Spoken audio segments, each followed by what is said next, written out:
Baik, bismillahirrahmanirrahim. Assalamualaikum warahmatullahi wabarakatuh. Salam sejahtera buat kita semua.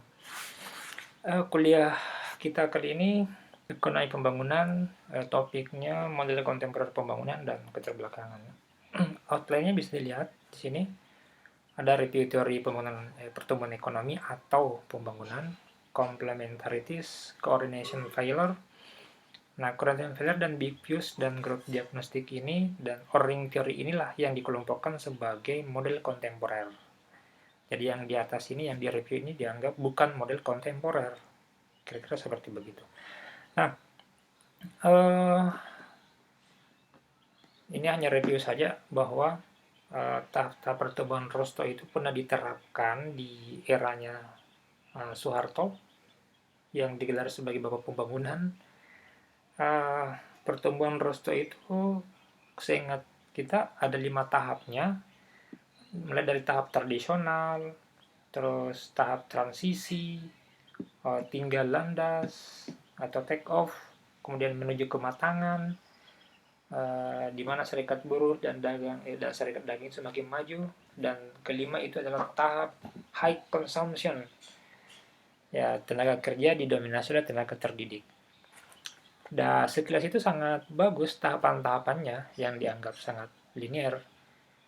Dan seandainya on the track, dalam artian tidak ada penumpang-penumpang di dalamnya, saya kira cukup bagus. Yang ini mentransformasikan dari masyarakat tradisional menjadi masyarakat yang katanya modern dengan konsumsi yang tinggi, meskipun tidak sepenuhnya bisa kita terima.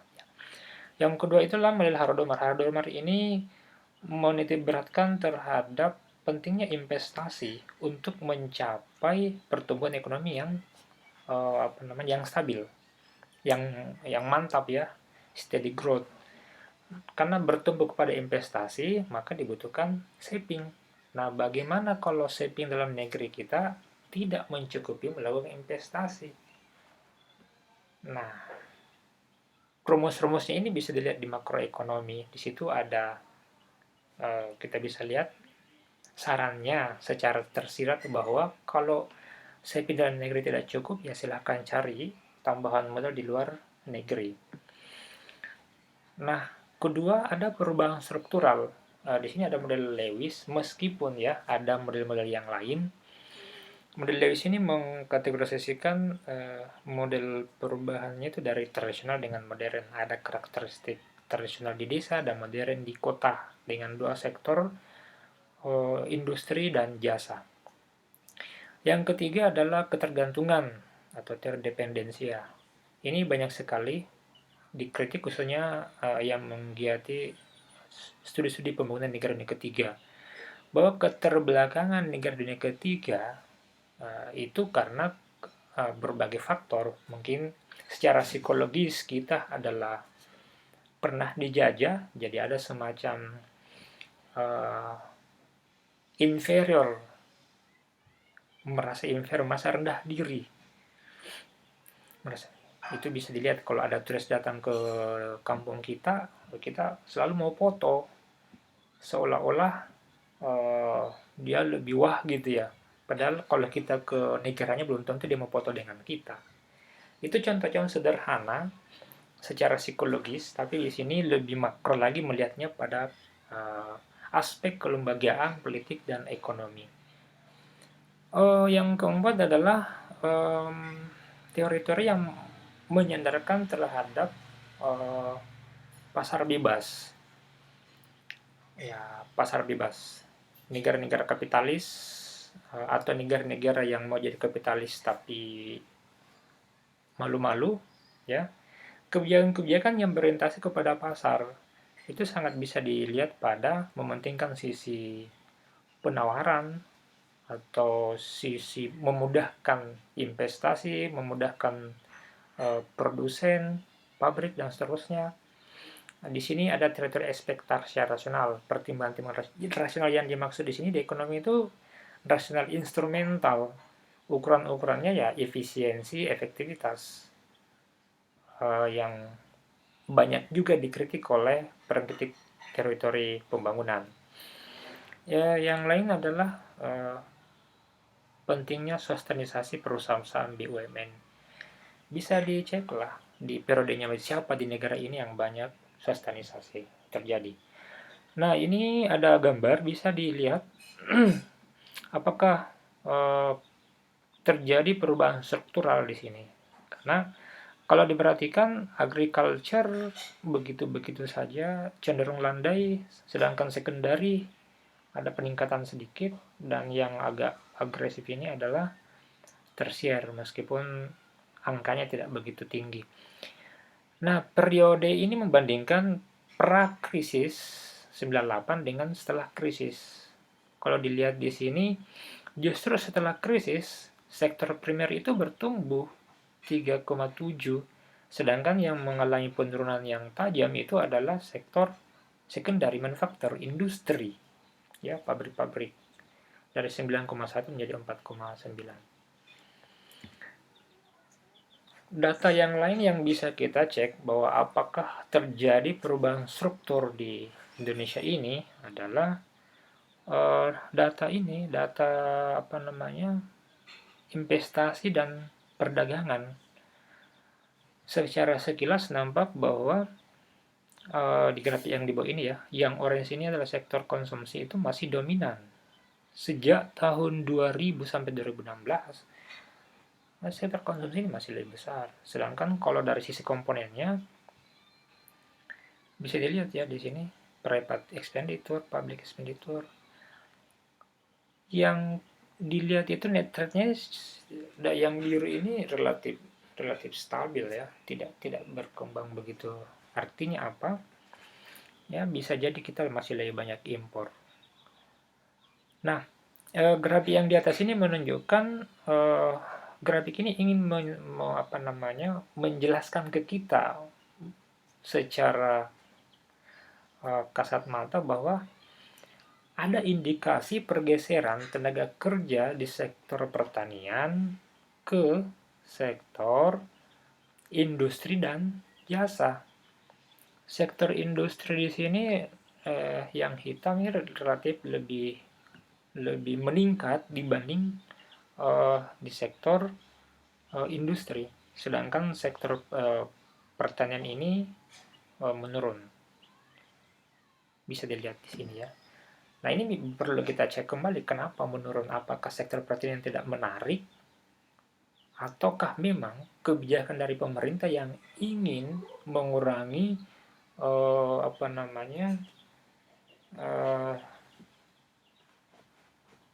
kebijakan-kebijakan di sektor tersebut. Padahal loh ya, kita ini negara kepulauan yang banyak daratannya, bahkan dicap sebagai negara maritim, dicap juga sebagai negara agraris. Nah, data selanjutnya ini perbandingan antara GDP, Gini rasio, ketimpangan diukur dengan Gini rasio, dan tingkat kemiskinan. Kalau dilihat yang warna orange ini, orange ya, itu menurun sekali tingkat kemiskinannya. Tetapi kalau diperhatikan yang merah ini, sektor industrinya, yang hijau servisnya tidak meningkat-meningkat amat ya. Sehingga kita bisa bertanya, penurunan tingkat kemiskinan itu sebenarnya karena apa? Karena apa? Apakah karena belanja sosial yang tinggi kah? Sehingga bisa mengurangi, atau seperti apa? Karena dengan asumsi bahwa orang-orang itu banyak bekerja di industri, di sektor jasa, kita lihat data ini dari 85 sampai 2014 itu cenderung landai saja pertumbuhan industri dan jasanya. Nah, ini menarik ya, kita bisa banyak berspekulasi ada apa ini di balik-balik data-data ini. Kemiskinannya menurun, tetapi industri-industrinya tidak meningkat. Oke, Selanjutnya kita bahas ini tentang model kontemporer. Model kontemporer ini ada dua istilah, complementarity atau complementary dan coordination failure. Jadi complementary itu adalah tindakan yang dilakukan oleh perusahaan, pekerja, dan organisasi yang mendorong agen lain untuk melakukan tindakan yang serupa. Jadi misalnya, kalau komplementari dikaitkan dengan investasi, maka return dari investasi tersebut sangat tergantung terhadap pihak-pihak yang terkait dengan investasi tersebut. Ya, bisa investornya, bisa regulasi pemerintahnya, bisa juga masyarakatnya, pekerjanya seperti apa. Nah, itu. Jadi komplemen itu kalau kita istilahkan komplemen itu saling melengkapi ya. Jadi di sini antar agen itu bagaimana tindakan agen-agen ini? Apakah mendukung uh, investasi yang bagus, mendukung industri yang bekerja bersama-sama atau tidak? Itu sangat menentukan. Jadi artinya saling kait mengait ini antar tindakan para agen. Yang kedua adalah coordination failure atau kegagalan koordinasi. Nah, kegagalan koordinasinya terjadi karena ketidakmampuan para agen mengkoordinasikan perilakunya atau pilihannya. Sederhananya barangkali koordinasi ini tidak terjadi dengan bagus karena mungkin ada yang ego. Investor karena merasa dia yang bawa uang, dia mau seenaknya mau mengintervensi kebijakan. Ya, pemerintah karena dia merasa berkuasa yang mengeluarkan aturan-aturan, maka dia juga harus mendapat gain dari regulasi yang dia keluarkan. Nah, kalau ini yang terjadi, maka pembangunan itu tidak akan tercapai tujuan-tujuan mulianya. Apalagi kalau maaf ya, kembali. Apalagi kalau di abad 21 ini orang mengedepankan tadi komplementaritasnya, saling melengkapi tadi, sehingga tindakan-tindakan agen itu para agen sangat penting. Di sini di para agen itu diantaranya saya sudah sebutkan tadi institusi pemerintah, jadi kementerian lembaga, termasuk lembaga riset, LIPI, Ristek Dikti, semuanya lah yang ada di bawah naungan institusi pemerintah dari pusat sampai daerah. Yang kedua warga negara, yang ketiga swasta. Jadi kegagalan mengkoordinasikan ketiga agen ini masih bisa kita pecah ke bawah ini. Institusi pemerintah itu kompleks, banyak sekali bagian-bagiannya. Urus izin saja kompleks. Warga negara ya seperti kita, itu juga banyak. Warga negara biasa, warga negara yang berpendidikan, ulama, tokoh masyarakat, dan seterusnya. Jadi keterbelakangan itu sebagai akibat dari kegagalan koordinasi. Nah, kurva ini bisa menunjukkan antara hubungan jumlah agen yang terlibat dengan keputusan pada setiap individu. Kurva ini, garis 45 derajat itu menunjukkan pertemuan antara harapan dengan yang aktual. Dari grafik bisa kita lihat ya, D1 dan D3 itu dianggap stabil, D2 tidak. Kenapa? Karena dari titik D1 bergerak ke bawah garis 45 derajat itulah di sini disebut sebagai titik daerah vulnerability atau daerah rawan lah. Rawan apa? Rawan terjadinya kegagalan koordinasi antar agen. Ingat, komplementaris tadi itu adalah tindakan berbagai agen ya.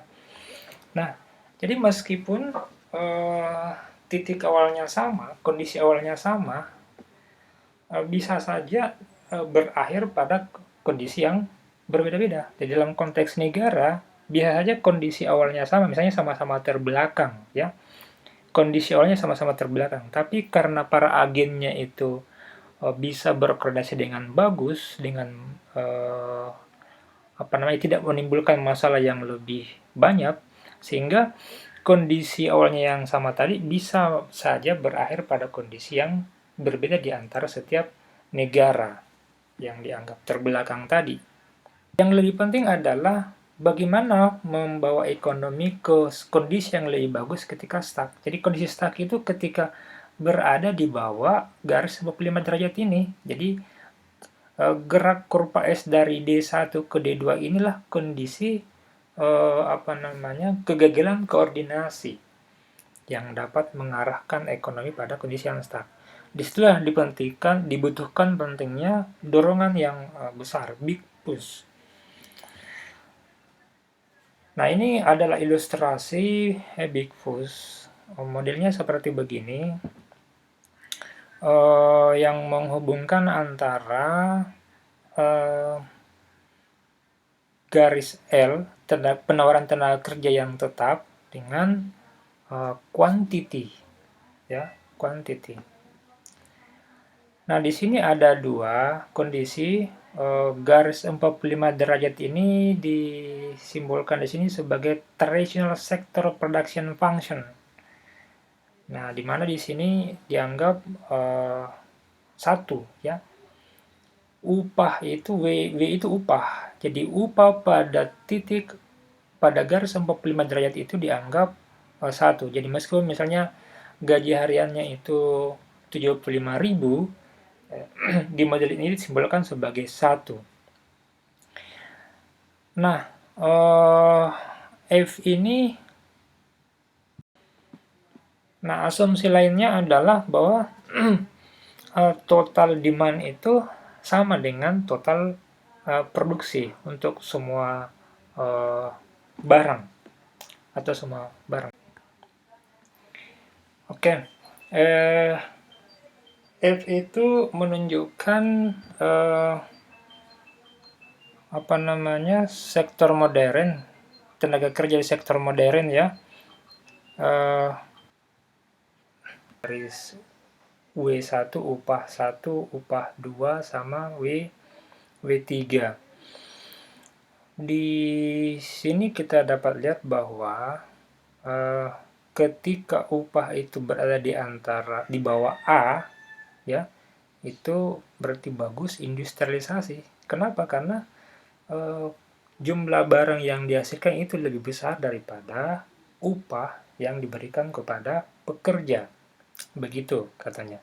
Sedangkan jika upah itu di atas apa namanya, di atas ini, di atas titik B, ya, berarti tidak bagus industrialisasi, karena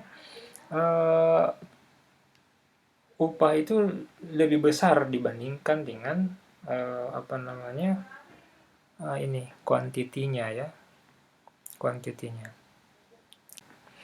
Nah, disinilah model ini sebenarnya kalau kita perhatikan apa namanya, peran negara itu sangat besar, peran pemerintah itu sangat besar di dalam memberikan dorongan kepada industrinya, kepada pelaku-pelaku usahanya. Apakah mendorong terjadi industrialisasi atau tidak. Jadi model ini sangat memberikan peran yang besar terhadap pemerintah. Apakah kebijakannya untuk mendorong industrialisasi atau tidak. Sedangkan kalau sudah lebih daripada satu, itu adalah upah di sektor modern. Teknologi itu dianggap apa, ya? Dianggap constant return to scale. Jadi CRTS berlaku di sini, ya. Kuantitinya per lebar sama dengan 1.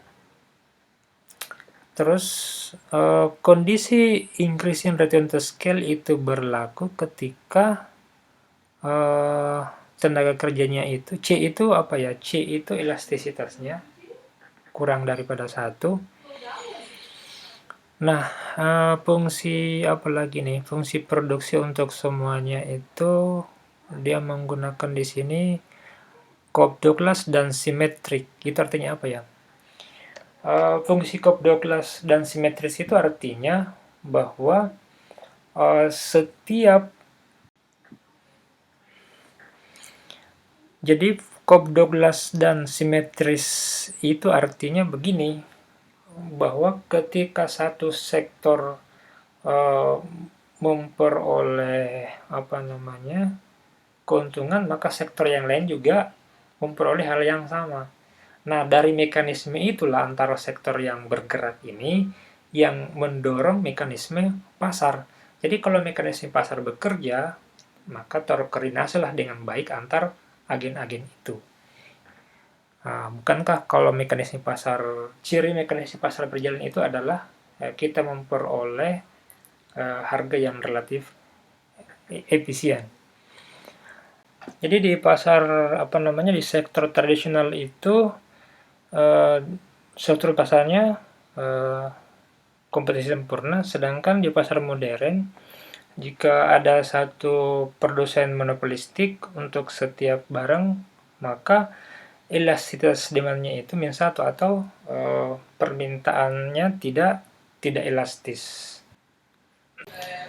Oke, kasus lain sebenarnya yang membutuhkan juga dorongan itu adalah atau intervensi kebijakan lah sederhananya ya.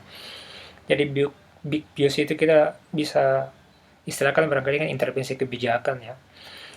Intertemporal effect itu artinya misalnya suatu investasi bisa saja di periode pertama itu belum menguntungkan. Nanti di periode kedua atau ketiga baru bisa menguntungkan. Itu pun dalam kondisi ketidakpastian ya. Nah, kondisi seperti itu yang membutuhkan uh,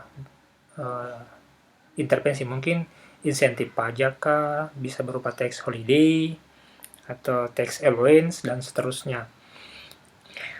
Yang kedua adalah uh, urbanisasi. Urbanisasi ini kalau terjadi industrialisasi yang besar-besaran, biasanya terjadi apalagi industri yang padat karya, itu akan memicu urbanisasi yang besar dari desa ke kota. Atau bisa saja kalau industrinya ada di desa, orang kota yang pergi ke desa.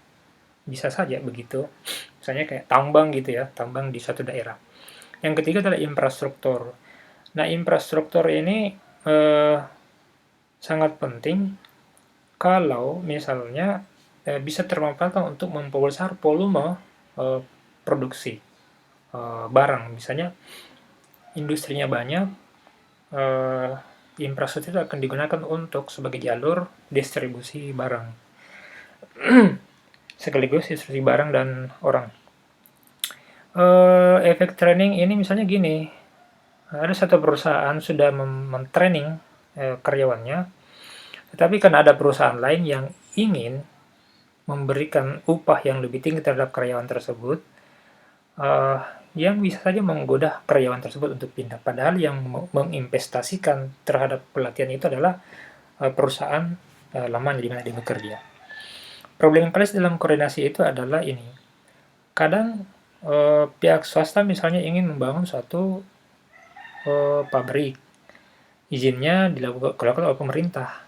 Tetapi kadang selain izinnya kompleks, juga biasanya ketika terjadi konflik antara warga negara dengan swasta atau investor tadi, umumnya yang dikorbankan itulah warga. Misalnya kerusakan lingkungan, misalnya recovery pasca tambang misalnya yang paling banyak terjadi.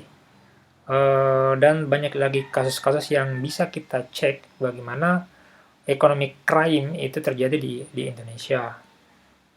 Di mana misalnya perselingkuhan ya antara investor nakal tanda petik dengan pemerintahan yang nakal juga, yang pasti akan mengorbankan warga negara. Nah, ini hal lain yang lebih jauh tentang multiple equilibria itu adalah ada yang disebut dengan inefficient advantage of incumbents. Biasanya income bank ini misalnya dalam industri, karena dia sudah menguasai pasar, biasanya mahal. Nah, disinilah pendatang baru dia harus apa namanya masuk dengan mulai dari pasar-pasar kecil sampai bisa merebut pasar yang besar. Nah, perusahaan yang baru masuk itu biasanya mengeluarkan modal yang lebih besar untuk bisa bersaing dengan incumbent. Nah, di situ perlu ada apa namanya intervensi tersendiri antara pengusaha besar dengan yang baru supaya industri ini terus berkembang. Jangan tercipta monopoli yang bisa menyebabkan terjadinya inefisiensi market. Perilaku dan norma. Nah, biasanya ini antara oportunis, yang predator, yang bisa saja menghasilkan segala cara. Ini yang cukup perlu menjadi perhatian di dalam multiple equilibrium karena ketika model-model koordinasi yang tanda petik jahat tadi berlangsung, maka akan merugikan semua orang, termasuk yang berbuat uh, curang tadi. Mungkin dia tidak merasakan sani, tapi anak cucunya, karena terjadi kerusakan lingkungan akibat pemberian izin yang tidak sesuai prosedural, uh, akan berdampak juga ke mereka. Yang ketiga adalah keterkaitan. Misalnya, backward, forward linkage. Misalnya, uh, bagaimana industri teh misalnya didukung oleh perkebunan teh. Jadi perkebunan teh mendukung industri teh juga mendukung terhadap jasa transportasi sampai kepada konsumsi air teh tersebut. Jadi itu perlu diperhatikan kontinuitasnya. Topik yang lain adalah ketimpangan dan pertumbuhan itu sendiri. Di referensi bisa kita baca bagaimana Deng Xiaoping itu merevolusi Cina menjadi modern dan berdaya saing tinggi. Jadi Cina sebelum tahun 1980-an itu sangat tertutup dengan pergaulan internasional.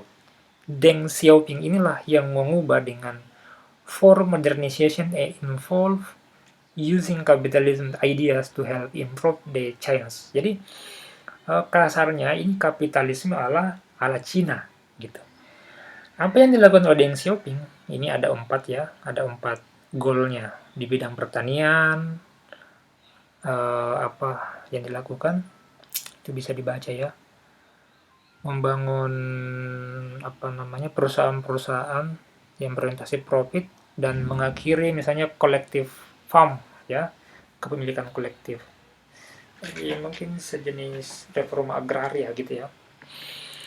Yang kedua adalah kebijakan industri. Ya, Cina yang sebelumnya tertutup membiarkan investor asing masuk di Cina.